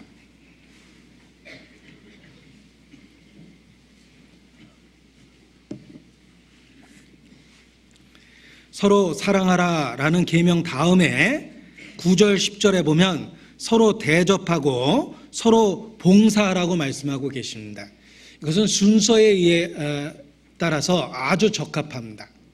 왜냐하면 서로 대접하고 서로 봉사하기 위해서 무엇보다도 필요한 것이 사랑이기 때문에 그렇습니다. 만일 사랑을 품지 않고 대접하고 봉사하면 교만해질 수도 있고 자기 공로 의식에 빠질 수 있고 자기가 했던 선행으로 말미암아 상대방을 주장하고 다스리려는 마음을 가질 수도 있습니다. 그러나 사랑을 근거로 하고 주님과의 관계를 근거로 해서 대접하고 봉사하면 청지기, 선한 청지기 같이 올바른 마음의 자세로 대접하고 봉사하게 됩니다. 청지기란 주인의 소유를 맡은 사람입니다. 내 것을 가지고 대접하고 봉사했다면 내가 주장할 만하지만 이것이 주님으로부터 왔다라는 것을 확실하게 인식하고 대접하고 봉사하면 상대방을 주장하려는 마음이 없습니다. 왜냐하면 주님 것으로 대접했기 때문에 그렇습니다. 직장을 다닐 때 동료들에게 내 지갑에서 나온 돈으로 밥을 산다면 사면 살수록 내가 그 동료에 대한 어떤 그 공로의식을 갖습니다. 내가 뭐 밥을 한두 끼 산 게 아니다. 지난번에도 사고 며칠 전에도 사고 내 돈으로 샀기 때문에 그런 생각이 자꾸 드는데, 제가 예를 들면 회사에서 결제해주는 돈으로 동료들의 밥 계산을 계속했다면 아무리 밥을 사도 내가 밥을 샀다라는 주장하는 의식이 없습니다. 왜냐하면 사실 회사에서 경비 처리를 해줬기 때문입니다. 마찬가지입니다. 선한 청직이라는 것이 그렇습니다.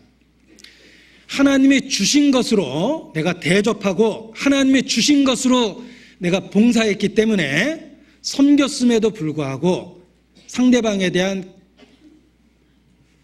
기대가 없어져요. 내가 베푼 선에 대한 기대감을 안 갖습니다. 그 사람이 좋은 마음을 갖든 나쁜 마음을 갖든 내가 행한 선행에 대해서 보상을 하든 말든 그것은 그 사람의 선택이고 그 사람의 신앙일 뿐이고, 단지 내게 하나님이 많은 것을 주셔서 대접하고 봉사할 수 있는 기회가 있었다는 것 하나만으로도 하나님 앞에 감사하게 됩니다. 순서를 보십시오. 하나님과의 관계라는 기도가 첫 번째였습니다. 하나님과의 관계를 확실히 하면 사랑할 수 있습니다. 사랑을 마음에 품으면 공로의식 없이 상대방에 대한 기대감 없이 대접하고 봉사할 수 있습니다. 우리에게 적당한 순서로 교훈해주고 있는 것입니다. 따라서 우리가 주님 안에서 바른 사람과의 관계를 갖고 서로 사랑하고 서로 대접하고 서로 봉사하는 삶 속에서 우리 개인의 영광과 권위가 드러나는 것이 아니라 11절에 있는 말씀처럼 예수 그리스도로 말미암아 하나님이 영광을 받게 됩니다. 그래서 그에게 영광과 권능이 세세 무궁토록 있느니라. 아멘. 이렇게 되는 것입니다. 선한 청지기 같은 마음으로 주님이 주신 것으로 섬겼기에 영광과 권능이 오직 하나님께 세세토록 있다라고 우리도 고백하고 아멘하고 공감하여 소리칠 수가 있다는 것입니다. 영광과 권능이 하나님께만 있다라는 것이 중요합니다. 하나님이여, 영광을 우리에게 돌리지 마옵소서. 하나님이여, 우리에게 영광을 우리에게 돌리지 마옵소서. 우리도 그렇게 시편의 기자처럼 2번 반복해서 외칠 수밖에 없습니다.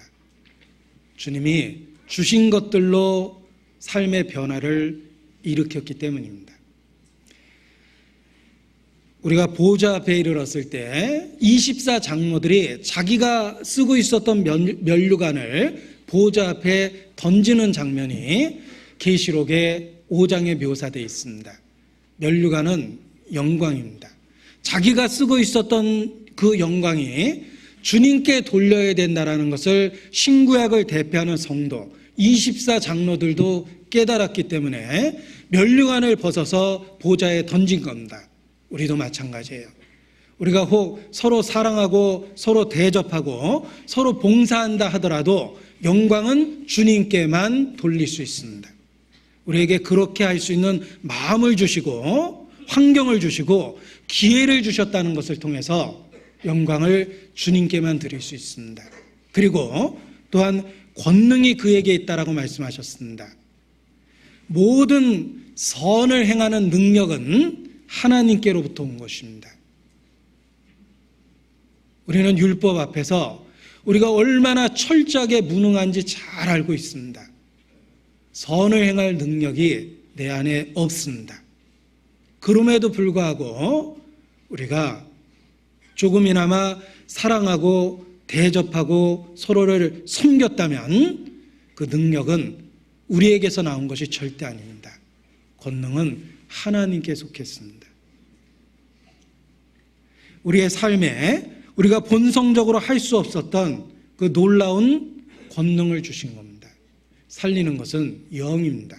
육은 무익합니다.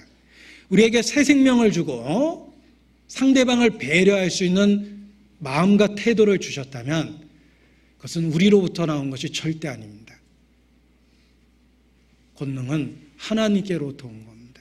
죽은 자를 살리시는 그 능력이 우리 속의 역사에서 우리가 할 수 없는 선한 말을 하고 우리 속에 없었던 하나님에 대한 진정한 찬송이 터져 나오고 다른 사람을 배려할 수 있는 그런 놀라운 변화들이 나타나는 겁니다. 하나님께로부터 온 겁니다. 각양 좋은 은사가 빛들의 아버지께로부터 왔다라고 일깨우는 것과 마찬가지입니다.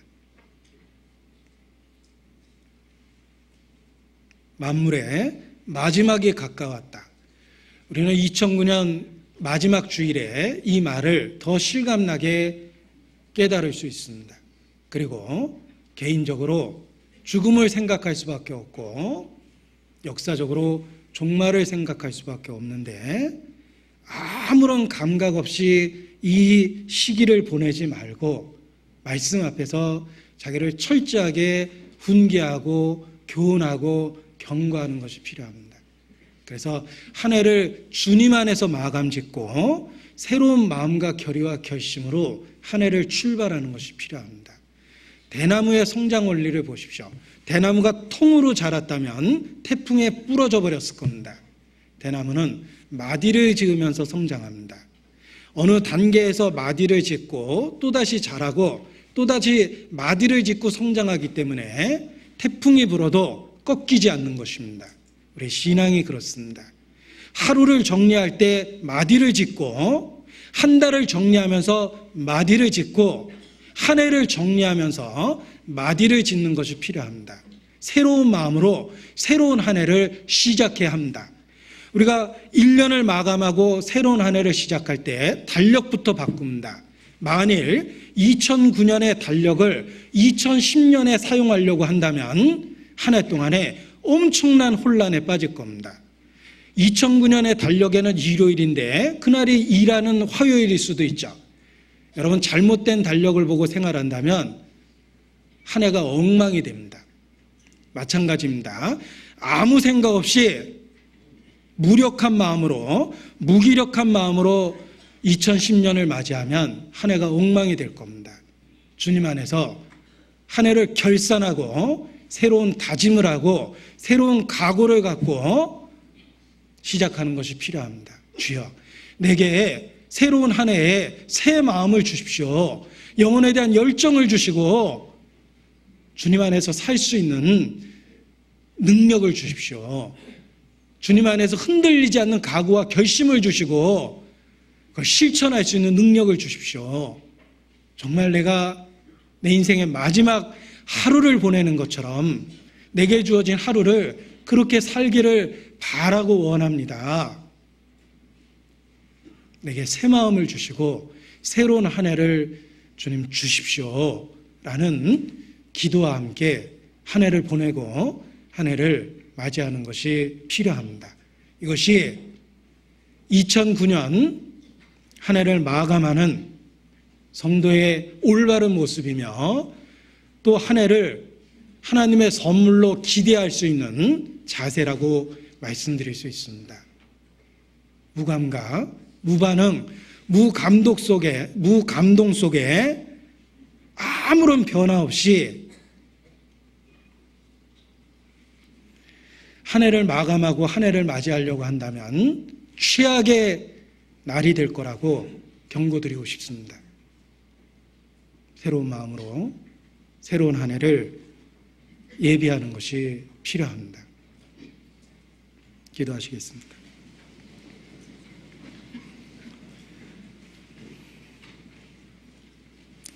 아버지 하나님, 2009년 한 해 주님 앞에서 아쉬운 것도 많고 부끄러운 일도 많습니다. 그러나 진심으로 주님 안에서 새롭게 되기를 바라고 원합니다. 새로운 각오와 결의를 주시고 실천할 수 있는 능력도 주시기를 주님 앞에 기도합니다. 우리는 연약하고 어리석기까지 합니다. 그러나 죽은 자를 살리시는 주의 능력을 믿고 사모하고 기다립니다.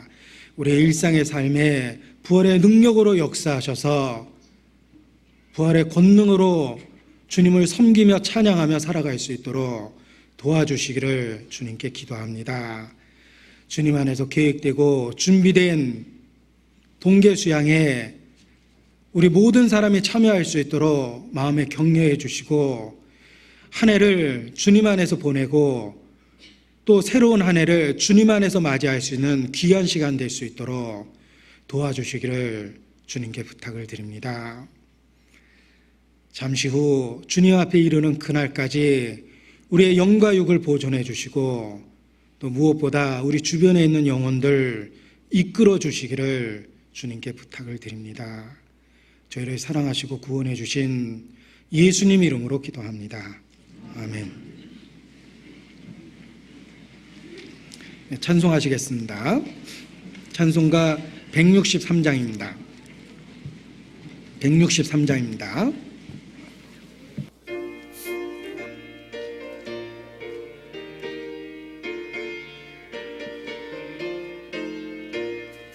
언제 주님 다시 오실는지 아는 이가 없으리 등 밝히고 너는 깨어 있어 주를 반겨 맞아라. 주 안에서 우리 몸과 마음이 깨끗하게 되어서 주 예수님 다시 오실 때에 모두 기쁨으로 맞아라. 주 오늘에 다시 오신다면 부끄러움 없을까. 잘하였다 주님 칭찬하며 우리 맞아 주실까. 주 안에서 우리 몸과 마음이 깨끗하게 되어서 주 예수님 다시 오실 때에 모두 기쁨으로 맞아라. 주 예수님 맡겨주신 일에 모두 충성 다했나. 내 맘속에 확신 넘칠 때에 영원한 시각겠네. 주 안에서 우리 몸과 마음이 깨끗하게 되어서 주 예수님 다시 오실 때에 모두 기쁨으로 맞아라. 주 예수님 언제 오실는지 한밤이나 낮이나 늘 깨어서 주님 맞는 성도 주의 영광 보겠네. 주 안에서 우리 몸과 마음이 깨끗하게 되어서 주 예수님 다시 오실 때에 모두 기쁨으로 맞아라. 광고 말씀 있으시겠습니다. 광고 말씀드리겠습니다. 1월 18일부터 대집회가 있습니다. 미리미리 계획하시고 전도하실 분들 위해서 기도해 주시기 바랍니다. 동계수련회 오늘 이 안내지가 나왔는데요. 나가시면서 전부 받아주시기 바랍니다. 목요일 5시 반서부터 시작해가지고 말씀은 12월 31일 7시 반서부터 시작합니다. 차가 없으시기 바랍니다. 동계수련회 매점 시설 설치를 해야 되기 때문에 본당 1층 지하 1층에 주차된 차량은 말씀 직후에 1시 반까지 빼주셔야 되겠습니다. 여러 가지 수련회 매점 시설하고 할 것이 있습니다. 지금 나가셔서 빼주시기 바랍니다. 그리고 특별히 여기 이야기 성경이라고 해가지고요, 우리 형제 자매님들이 만든 것입니다. 만들어서 지금 창세기가 1권인데요, 2권이 출애굽기에서 여호수아까지 우리 아이들이 아주 쉽고 재미있게 볼 수 있는 것입니다. 그리고 할아버지 할머니들도 아주 재미나게 볼 수 있고요, 어른도 재미있게 볼 수 있습니다. 그리고 자꾸 성경보다 주무시는 분은 이거 사다가 보시면 잘 안 주무시면서 아주 내용을 재미있게 볼 수 있습니다. 아주 너무 잘 돼 있으니까요, 많이 이용해 주시기 바랍니다. 그리고 이제 교회 소식지에 상담인 교육이 나와 있는데요, 오늘 1월 3일 날 상담인 교육은 취소되었습니다. 찬양대에서 신입대원을 모집하고 있습니다. 잠깐만 조용히 해보세요. 청년들 2층 청년들 잠깐만 조용히 해보세요. 잠깐만. 청년들이 많이 떠드는 것 같아요. 저 찬양대 신입대원을 모집하는데요, 아주 우리에게 좋은 것을 항상 들려주시는데요, 구원받은 지 1년 이상 되고 약간 저희가 이 찬송에 소질이 있고 좋아하시는 분들은 전부 좀 응모하셔서 많이 해주시기 바랍니다. 2010년 다이어리, 성도 다이어리와 달력 매점 우리 책방에서 팔고 있습니다. 서적부에서. 그러니까 특히 오늘 이 교회 소식의 뒷부분에 보시면은 여기 아주 굉장히 좋은 말씀이 잘 정리되어 있습니다. 시간 내셔서 어느 성도의 독백, 사랑의 메아리, 전진 협력 이렇게 서브타이틀이 있어가지고 있는데요, 꼭 한번 읽어보시기 권유드리겠습니다. 광고 마치겠습니다. 마치겠습니다.